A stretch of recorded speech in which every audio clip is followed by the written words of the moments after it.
Right, so Ginger by Brockhampton. It's been very long awaited. Well, what was that record deal that they had? Because I might be thinking of someone else, but was it 5 songs this year? Or 5 albums this year, sorry? I do remember what you're talking about. It was something to do with Kevin Abstract. Yeah, I think it may have been Brockhampton, but No, they can't Don't release quote me on 5 albums. yeah, well, no matter who it is. Gucci Mane can't even release 5 albums from now. Surely. But yeah, they did sign, I think it was like 15 million or something. Yeah, they That's definitely my fault. did have a big record deal. Yeah, but there are a lot of them. Yeah. But yeah, so but they're definitely not making the output that was expected by the record label. Yeah. So it's been very, very long awaited. I feel like actually as well, I haven't written any of this down. I'm just spitballing here. That out of all of like the sort of fan groups, Brockhampton has one of the most toxic. Yeah, I think so. Yeah, well, Like X is probably the worst. I think one thing that Brockhampton have that not a lot of other fan bases have is there's like a divide. Well, a lot of fan bases do have a divide. But theirs is like fans of Amir Van and want Yeah. him in the group and fans that Yeah, don't. it's a very So clear divide. they're very heavily going together. But I haven't actually heard this album yet. I wasn't Okay. a fan of Iridescence. I was a big fan of the trilogy. Yeah. The Saturation trilogy. But I did hear that this one's a lot of slow bangers. No real. I would agree. No real high energy. traditional bangers. Yeah. More slow pace, more sad boy vibes. Yep. Although it's been a bit of a meme when Anthony Fantana reviewed it.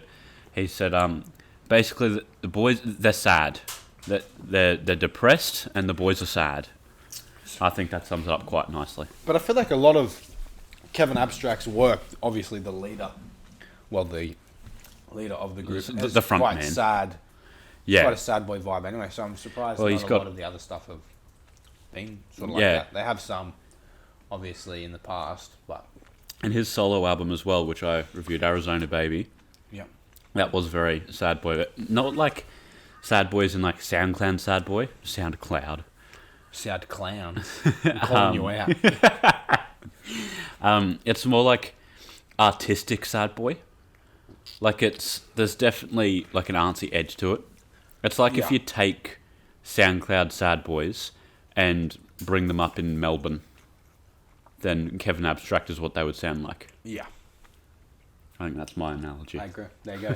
All right, let's get into your All review. right. So, oh mate, first line ties in very nicely. These guys are very artistic. Yep.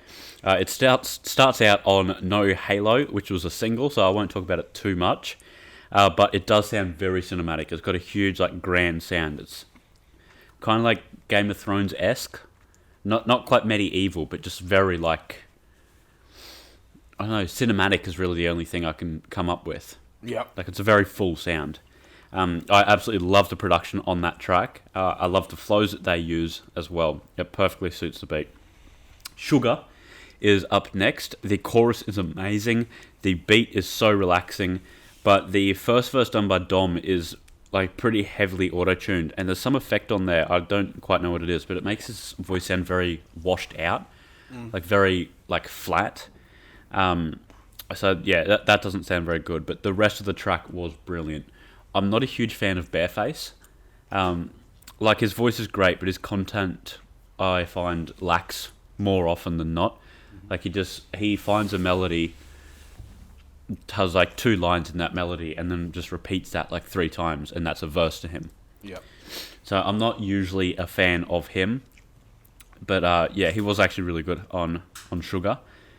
Boy Bye is a bloody banger. It's got this weird instrument, actually. I want to play this.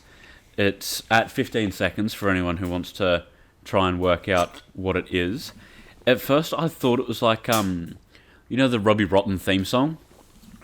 It was kind of like that, but then I YouTubed Robbie Rotten theme song, and... It was nothing like that. No, like, you know the trumpet, how's it go? Like... Some shit like that. That's not quite right, but Right. I'm sure you know it. Sure. It doesn't sound quite like that because he's playing the trumpet. The notes are quite like drawn out, whereas this it's more like a piano, like it's just ding, ding, rather than like whoo, Oh, okay. You know, if that sort of I know makes what you're sense, saying, if it's I a know what note. you're saying. There, I'll skip forward 15 seconds to the noise. Yeah. Nope.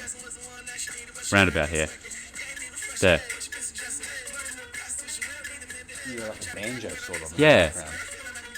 But it sounds kind of like the Robbie Rotten theme song, doesn't it? Sounds quite childish, yes. Yeah. Yeah. But I am, when I attempted to do it, I'm going to edit in the actual theme song. Robbie Rotten, we'll do a bit of a side by side. Yep. Robbie Rotten and Robbie Trash. Okay. But yeah, and old mate Kev had a very weird line in there. Never liked sci-fi, empathetic Wi-Fi. I don't know how Wi-Fi could be empathetic. Does that mean like it always works? That's dead. It knows when you need it. Like, Maybe, I think you're onto something. like I don't understand what that could mean. Like, I think even that's like a huge stretch. Heaven Belongs to You features only slow tie. Yes, I have heard that. They had like a slow tie solo song. Yeah, I heard that it was quite popular too. Yeah, it is good, but I think in the context of the album, it doesn't fit. What did I write about it? The content matches, but the style doesn't at all. Like, the energy that they brought to it was entirely different. Like, you know, Sly Ties, he's obviously got like the sort of the UK grime slang, like, you know, ting. Yeah. Yeah, when he says green, he goes green. Yeah. Like that, and it's much more high energy than the artistic Sad Boys over here. So it was quite jarring. Like, it might have even just been the strong accent that really sort of like made it stand out so much, but it was quite jarring. Even more so considering he got like a whole song. If it was just a verse, it might have been a bit better. But yeah, I do like the song, but in context of the whole album, I don't think I'll listen to it. Go back to it. Yeah. Saint Percy is a bit more of a flex song, but not I'm rich and I have a lot of women. They're more so bragging about their work ethic. That's what you need to brag about. Mate, I'd 100% agree with that. I didn't really like Dom's verse though. He had a very cookie cutter flow, like run up a check, run up a check, hit till I miss, hit till I miss. So it was very cookie cutter, like. Yeah. Yeah. I have no reason to go back to that, I guess is a good way of saying that. But I did really like Bareface here. For the last line of Dom's verse, you can hear Bareface going, like as he's like, Yeah. sort of coming to life, Sort I of guess. building up. Yeah. And then when Dom finishes, he just jumps right in, like immediately after. Like he can't wait to jump on the mic. Yeah.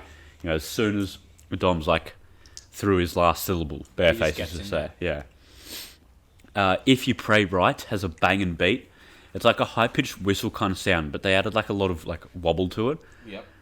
So instead of like, it's like kind of like it's kind of hard to do that. A But bloody Western movie. I think the worst thing about this track though is the chorus done by Kevin. Dom brought a lot of energy in with the first verse. I can't entirely remember the flow here, but sending out projections with prejudice, my attention to details in scale with classic impressionists, so the lesson is that prerequisites are irrelevant to my standards, right? It's a deficit in your settlement, you better learn to mind all your manners, right? And like, that's intelligent. Quite hard. Yeah. And then Kevin just comes in, hiding at my partner house, couple Benz will send him out, Santa feeling trippy, dog, you need to help your city out. And it's very like mumbly, and it completely brought down like the vibe. Yeah. And yeah, just sort of threw out the feel. But like, those lyrics are good. Hiding at my partner house, couple bands send him out. Instead of feeling trippy, dog, you need to help your city out. Like, if he just brought, like, you know, turn the energy up, Yeah. that would sound much better. I know what you're saying. Yeah. Dearly Departed. No points for guessing who this track is about. Yeah. Amir Van. And Kevin has the first verse, and he fucking kills it. I want to read out like some of my favourite parts. Who am I? Who am I? Who am I? Why I hide? Huh? Fourth grade, Mary J. Blige. All I like, I made a mill off a lie and a lie, so I write another lie. And then he ends the verse with, and I must keep creating truths and hooks to get out of this hell for myself. which I thought was really good. That last bit's more sort of like towards the record deal than it is to Amir. Then there's like a pause in this music, and this huge drum roll comes in, and the beat just hits. It sounds so like emotional. Like I can't imagine what some of these guys went through, because like it's not even just the sexual allegations. Like Amir did some more fucked up shit than that. He set up one of them to get robbed. Dom. Because I know at the end of, I'm assuming it's this song, he just like starts yelling "fuck you." Is that what it is right at the end? Mm-hmm. So, yeah, he literally set up his friend to like get robbed. Like that's fucked. Yeah.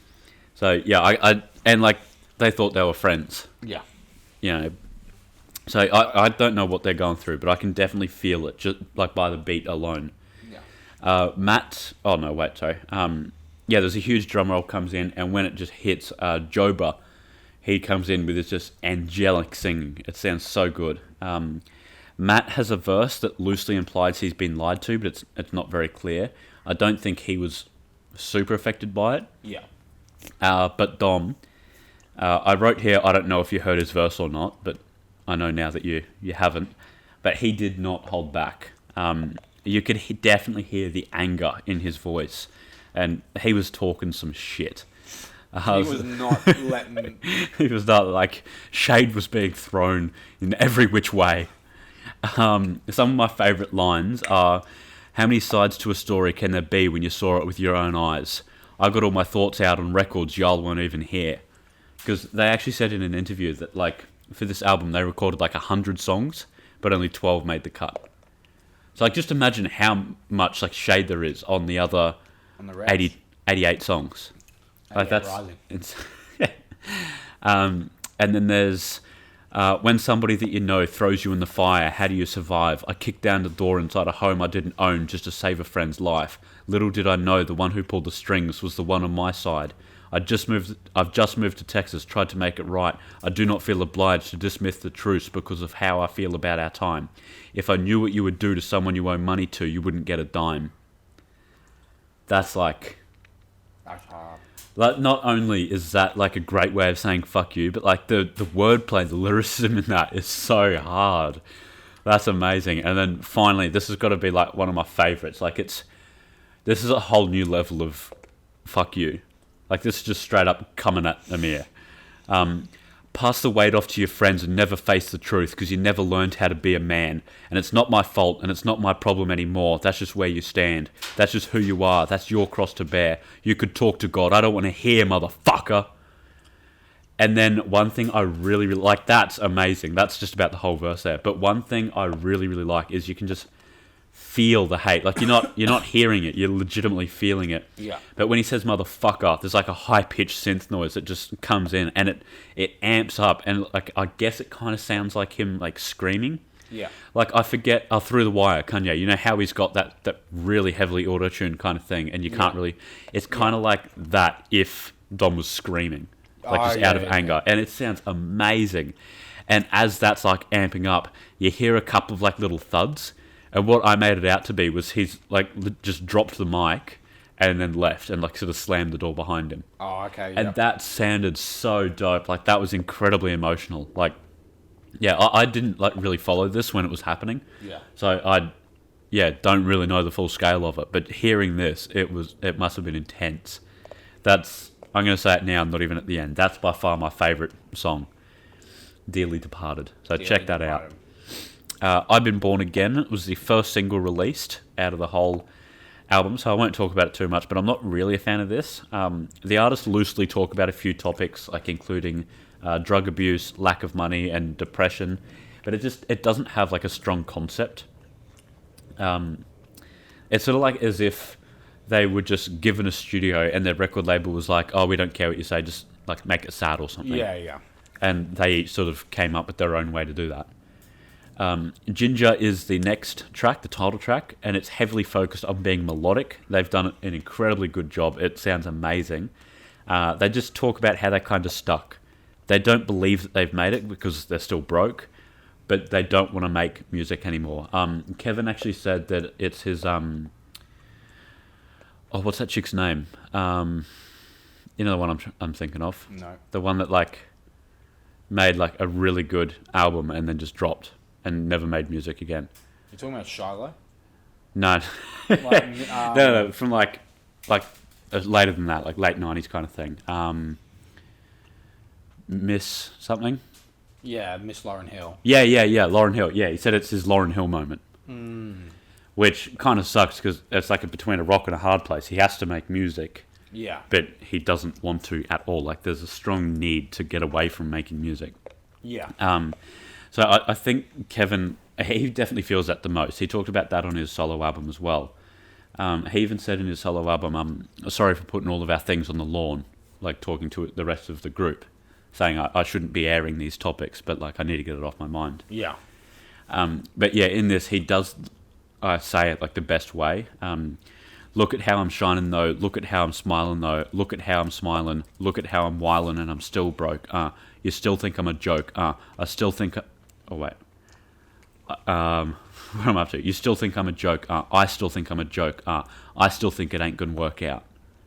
So he not only thinks he hasn't made it, but he doesn't think he will make it. Yeah. But like, he definitely has made it. Yeah.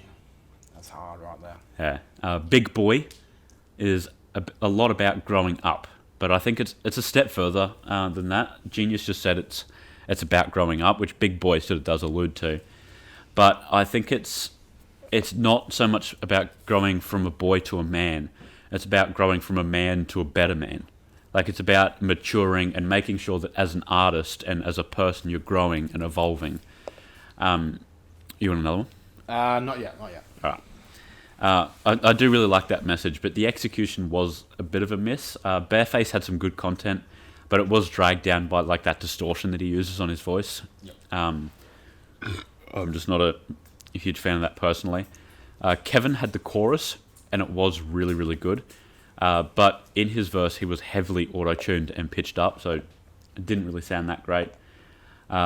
Love Me for Life is the second last track, and it's very similar to I've Been Born Again in the sense that there's not really a solid concept to the song.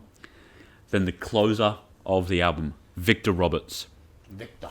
It features, you'll never guess this, Victor Roberts. There you go. Good old Vic. They've just named the bloody song after the feature. Like, I don't think there's ever been a feature showed that much love on a song before. I believe he wasn't very well known before this either, because he tweeted at Brockhampton thanking them for giving him a platform to share his story on, and then he said, "You just birthed a whole ass rapper." There you go. So, yeah, but everyone is going crazy over his verse, and I completely agree with all the hype it's getting. Everyone's saying he should be a part of the group, but I do disagree with that one. I don't think Brockhampton is really his style. They're very artistic and depressed, whereas Victor, he's... like here at least anyway, I haven't listened to any of his other stuff. He really excelled at depressing storytelling. Like, very similar to Prom King by Saba. I think he'd be a good feature for Brockhampton to regularly work with, but I think he should be doing his own thing. And yeah, not sort of be a part of the group. But onto his verse, this shit is amazing. I'm not going to quote anything because I'm just going to not do it justice and sort of bring it down. I want it to just blow you away the first time you listen to it. But it's about him taking someone into his home, like someone who's not very well off, like a young boy, and giving him a place to stay. But the kid that he took in was a part of some not very good things, like in like dealings with crack and, you know, sort of some poor life choices made in that aspect. And this kid brought those bad dealings into the house. And Victor says that he wants to help the boy out. And when the police come barging through the door, and you know they're all sort of blaming each other, like not even thinking that it could be this new kid. Yeah. He says that, like, I know it's just like the police are just doing their job, but I want to protect him. But then at the same time, he's like, but I should be angry. This guy like put my whole family in danger. Yeah. But yeah, so that I think was just incredible. Like, I don't know if it happened or not, but if not, he's a fucking good writer. Like, There you go. yeah, seriously, go check that out. I was just blown away. And then Ryan Beatty has a chorus where he thanks people around him for giving him constant support. And Bareface has the bridge, and he says, "And if you're hurting, love yourself with my heart," which I think is a great line. And he says it in the most amazing melody. This album like their other stuff, is very artistic. The beats are very out there, and I think most other artists would struggle to work with them. Like, they have like in-house producers, don't they? Like, Yeah. so I think that a would lot of the probably work. guys work on it too Yeah, themselves. So. I think Kevin Abstract produces a lot. Yeah. But yeah, so that obviously would help them come up with beats that like suit them. But I think if you gave a beat to another artist, they wouldn't be able to do anything nearly as good as what Brockhampton could do. But the album as a whole was quite inconsistent. The topics were a little bit all over the place, and there were a couple of songs with no clear message. I would say if I had to come up with a main concept for the whole album, it would just be I'm sad. There you go. But it is really, really good. There are like the highs are incredibly high, but it is just too inconsistent to. And I think that, yeah, the inconsistency really brings down the rating. But I'm giving it an 8 out of 10. Oh yeah, Sam. Yeah, Pretty it is. decent. It is good.